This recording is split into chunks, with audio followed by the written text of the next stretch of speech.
Hello and welcome to GK with BK. In this video, we will discuss important questions and answers of chemistry, and that's are based on NCERT objectives. So let's start. आज का हमारा पहला प्रश्न है, आक्सीकारक के उदाहरण है। तो फ्रेंड्स, इस क्वेश्चन का आंसर होगा आक्सीकारक का उदाहरण बताना है आपको। आक्सीकारक कौन सा इसमें से? तो बात करें पोटेशियम परमैंगनेट, के MnO4, ये भी एक आक्सीकारक है। बात करें पोटेशियम डाइक्रोमेट, ये होता है K2Cr2O7, पोटेशियम डाइक्रोमेट। नाइट्रिक अम्ल HNO3 होता है नाइट्रिक अम्ल, सूर्य का अम्ल भी बोला जाता है। ये तीनों है। क्वेश्चन का आंसर हो जाएगा उपरोक्त डी। तीनों ही प्रबल आक्सीकारक है। और आक्सीकारक का काम क्या होता है? तो ऑक्सीकारक का जो काम होता है, ये होता है ऑक्सीजन को देना। जो ऑक्सीजन ये रेडॉक्स अभिक्रिया में ये जो क्या करते हैं, रेडॉक्स अभिक्रिया में ये ऑक्सीजन को डोनेट करते हैं। और हमेशा याद रखिए, ऑक्सीकारक जो होते हैं इनका हमेशा होता है अपचयन, और जो अपचायक होते हैं उनका हमेशा होता है ऑक्सीकरण। जैसे बात करते हैं CuO, कॉपर ऑक्साइड, एक तरह का ऑक्सीकारक है। और जब इसकी हाइड्रोजन से क्रिया होती है तो इसमें बनता है H2O, 2 लिख देते हैं, H2 और CO2, H2O बनता है और ये कॉपर स्वतंत्र हो जाता है। तो ये जो अभिक्रिया हुई है इसमें कॉपर ऑक्साइड जो है, कॉपर ऑक्साइड एक ऑक्सीकारक है और इससे ऑक्सीजन निकल गई है, तो इसका क्या हो गया है? इसका हो गया है अपचयन हो गया है इसका। और हाइड्रोजन के साथ ऑक्सीजन जुड़ी है तो इसका क्या हो गया? इसका हो गया ऑक्सीडेशन या फिर ऑक्सीकरण या फिर उपचयन बोला जाता है। हाइड्रोजन का हुआ है उपचयन और इसका कॉपर ऑक्साइड का हुआ है अपचयन। चलिए फ्रेंड्स, और जो धातु होती है, धातुएं हमेशा याद रखिए प्रबल अपचायक होती हैं, धातुएं प्रबल अपचायक होती हैं। तो चलिए फ्रेंड्स देखते हैं नेक्स्ट क्वेश्चन। नेक्स्ट हमारा क्वेश्चन है, प्रयोगशाला में सबसे पहले कार्बन को किस रूप में प्राप्त किया गया था? तो फ्रेंड्स याद रखिए, जो कार्बन है उसको प्रयोगशाला में सबसे पहले यूरिया के रूप में बनाया गया था। यूरिया बनाया गया था, किससे बनाया था? अमोनियम साइनाइड से बनाया था यूरिया को। और किसने बनाया था? व्हीलर ने बनाया था। इससे पहले जो बर्जीलियस था,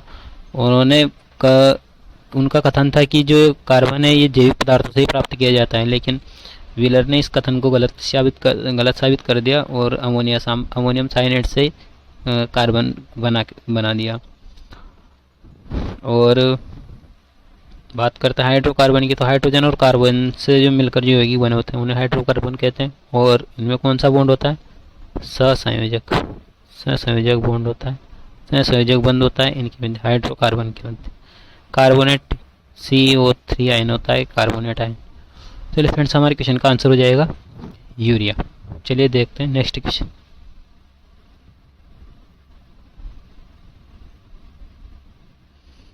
नेक्स्ट हमारे क्वेश्चन है, इनमें से कौन सा कार्बन का एक अक्रिस्टलीय रूप है? तो अपरूप है। तो अब कार्बन के अपरूप किसे बोला जाता है? तो वे पदार्थ या वे पदार्थ बोलेंगे, वे पदार्थ जिनके भौतिक गुण समान होते हैं और रासायनिक गुण भिन्न होते हैं, क्या कहलाते हैं? अपरूप कहलाते हैं। जैसे कार्बन के दो तरह के अपरूप होते हैं, एक होता है क्रिस्टलीय, एक होता है अक्रिस्टलीय। क्रिस्टलीय जिनकी संरचना क्रिस्टलीय संरचना होती है, तो इसमें कौन कौन सा आता है? तो इसमें आता है हीरा, ग्रेफाइट, और एक आता है इसमें फुलेरिन। और अक्रिस्टलीय में आता है कोक, कोयला, काजल, ये सब कार्बन के अक्रिस्टलीय रूप हैं। बात करते हैं हीरा की, तो ये ज्ञात सबसे कठोरतम पदार्थ माना जाता है हीरा। और इसका उपयोग कांच काटने में भी किया जाता है, हीरा का कठोर होता है इसलिए। और ग्रेफाइट अधातु है लेकिन विद्युत का सुचालक होता है। ग्रेफाइट पेंसिल की नोक में जो पाया जाता है ग्रेफाइट। और फुलेरिन, इसकी खोज की थी, इसमें 60 परमाणु कार्बन परमाणु होते हैं और बकमिस्टर फुलेरिन ने इसकी खोज की थी, इसलिए इसका नाम है फुलेरिन। चलिए फ्रेंड्स देखते हैं नेक्स्ट क्वेश्चन। नेक्स्ट हमारा क्वेश्चन है, असंतृप्त कार्बनिक यौगिकों में कार्बन व कार्बन के मध्य कौन सा बंध पाया जाता है? तो फ्रेंड्स, जो हाइड्रोकार्बन होता है, हाइड्रोकार्बन, उनको मुख्य रूप से 2 या 3-4 भागों में देखेंगे। हाइड्रोकार्बन संतृप्त और असंतृप्त। संतृप्त वाले में जो कार्बन और कार्बन के मध्य हमेशा एकल बॉन्ड होता है, सी और सी के मध्य, और यहाँ सी और सी के मध्य डबल और ट्रिपल बॉन्ड भी होता है। ये होता है असंतृप्त के मध्य। इस फ्रेंड्स इस क्वेश्चन का आंसर हो जाएगा बी और सी दोनों। द्विबंध भी पाया जाता है और त्रिबंध भी पाया जाता है असंतृप्त कार्बनिक यौगिकों के मध्य। इनके उदाहरण की बात करें तो इसमें आता है एन वाली श्रेणी आती है, इसमें मेथेन, एथेन, प्रोपेन, ब्यूटेन, ये सभी संतृप्त होते हैं। और इसमें दो श्रेणियाँ चलती हैं, मेथाइन, एथाइन, प्रोपाइन, ब्यूटाइन, और आखिरी एक सीरीज और चलती है मेथिन, और ये होता है मेथाइन। आखिरी वाली होती है मेथाइन वाली, एल्केन, एल्कीन, और ये होती है एल्काइन वाली। चलिए फ्रेंड्स देखते हैं आगे का नेक्स्ट क्वेश्चन।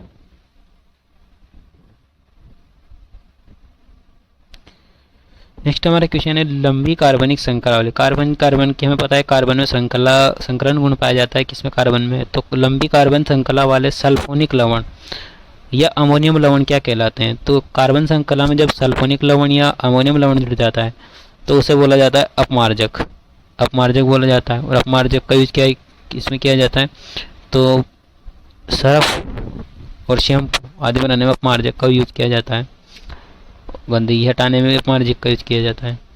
और बात करते हैं मिसेल की, तो जो साबुन होता है, साबुन में के हिस्से में जो इसमें घुलनशील भाग होता है उसमें दो हिस्से होते हैं, एक होता है जो जल में घुल जाता है, अंदर डूबा हुआ रहता है, और जो एक होता है जो जल के ऊपर तैरता है। तो इस प्रकार से वो उस यूनिट को जो जल के ऊपर भी रहती है और जल के नीचे रहती है उसे कहा जाता है मिसेल, साबुन का भाग होता है। चलिए फ्रेंड्स बात करते हैं अदर ऑप्शंस की। बात करते हैं साबुन की, तो साबुन क्या, ये उच्चतर वसीय अम्लों के सोडियम लवण होते हैं, वो उच्चतर वसीय अम्लों के सोडियम लवण होते हैं साबुन। बात करते हैं एक्वा रेजिया की, तो एक्वा रेजिया होता है जो इसमें सोना और चांदी दोनों घुलनशील घुल जाते हैं, इसमें 3 HCl और एक HNO3। हाइड्रोक्लोरिक अम्ल और नाइट्रिक अम्ल इन दोनों के 3:1 के मिश्रण को बोला जाता है एक्वा रेजिया, और इसमें सोना चांदी दोनों घुलनशील होते हैं, डालते ही घुल जाते हैं। चलिए फ्रेंड्स देखते हैं नेक्स्ट क्वेश्चन।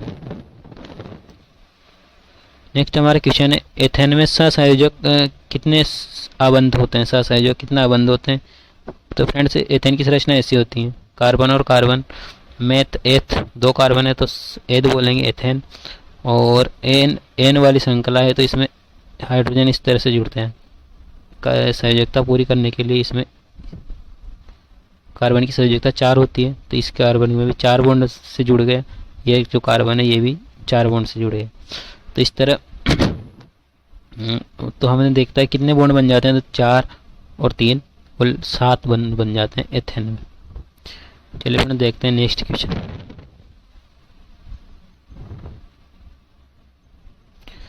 नेक्स्ट हमारे क्वेश्चन है आचार जो होता है उसके परिरक्षण में किसका उपयोग किया जाता है। फ्रेंड्स इस क्वेश्चन का आंसर होगा सिरके का यूज किया जाता है अचार के परिरक्षण में।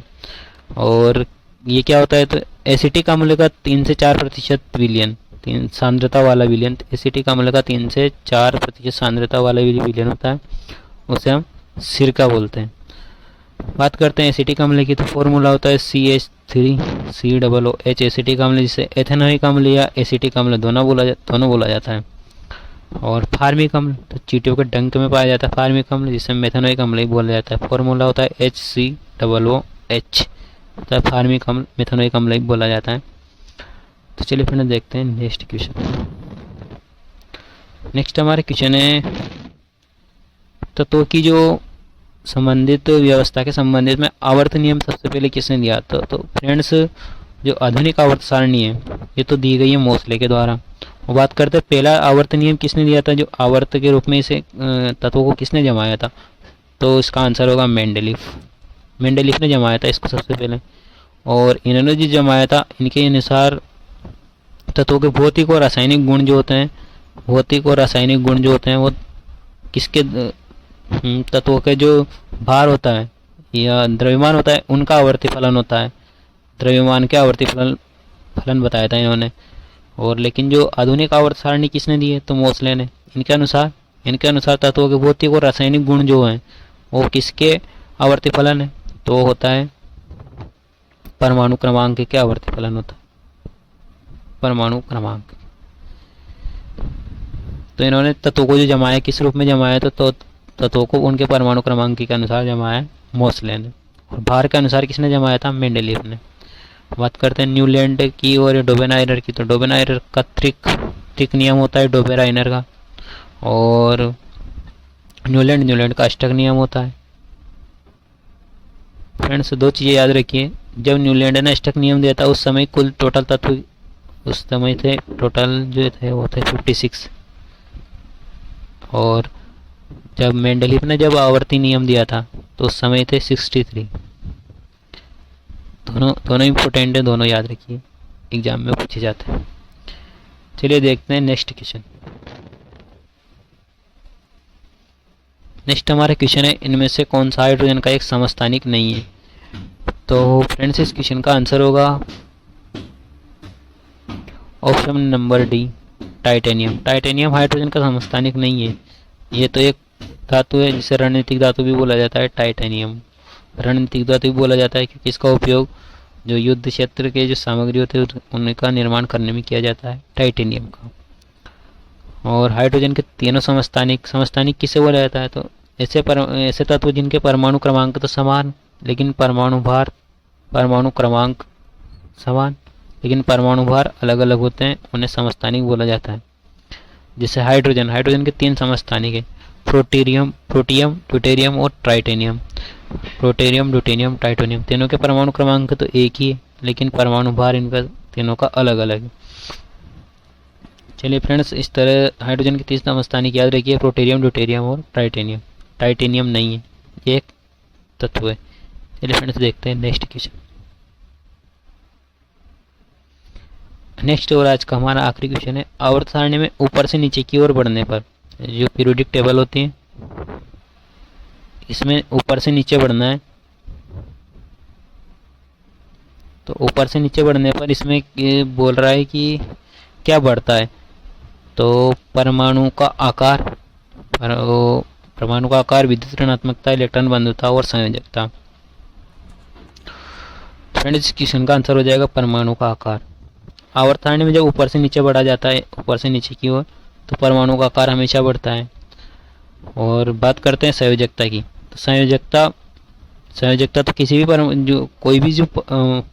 आवर्त सारणी में जो कोई भी समूह है, तो सभी समूह, एक समूह जो होता है, एक समूह उसकी संयोजकता, उसके जो तत्व हैं उसके सभी तत्वों की संयोजकता समान होती है।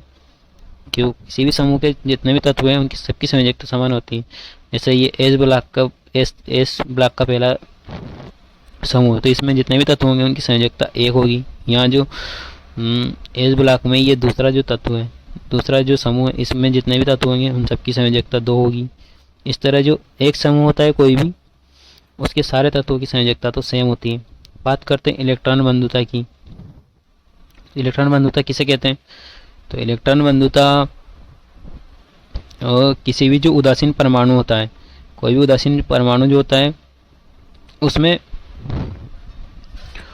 से इलेक्ट्रॉन जो देते हैं, उसमें से जब इलेक्ट्रॉन दिया जाता है तो उदासीन जो परमाणु है उसको इलेक्ट्रॉन देने पर वो हमें ऊर्जा देता है। इलेक्ट्रॉन देंगे और वो हमें ऊर्जा देगा, तो उस ऊर्जा को कहा जाता है इलेक्ट्रॉन बंधुता। और बात करें विद्युत ऋणात्मकता की, तो जो इलेक्ट्रोनेगेटिविटी है, तो आवर्त सारणी में जो दोनों चीज़ें हैं, दोनों बाएं से दाएं ओर बढ़ने पर ये दोनों का मान बढ़ता है, विद्युत ऋणात्मकता भी बढ़ती है और इलेक्ट्रॉन बंधुता भी बढ़ती है। परमाणु का आकार ऊपर से नीचे जाने पर परमाणु का आकार बढ़ता है। चलिए फ्रेंड्स, तो ये हो गया आज के हमारे 10 प्रश्न। और अभी तक आपने हमारे चैनल को सब्सक्राइब नहीं किया तो चैनल को सब्सक्राइब कर लीजिए, और कैसा लगा वीडियो कमेंट बॉक्स में ज़रूर बताइए। चलिए, थैंक्स फॉर वॉचिंग।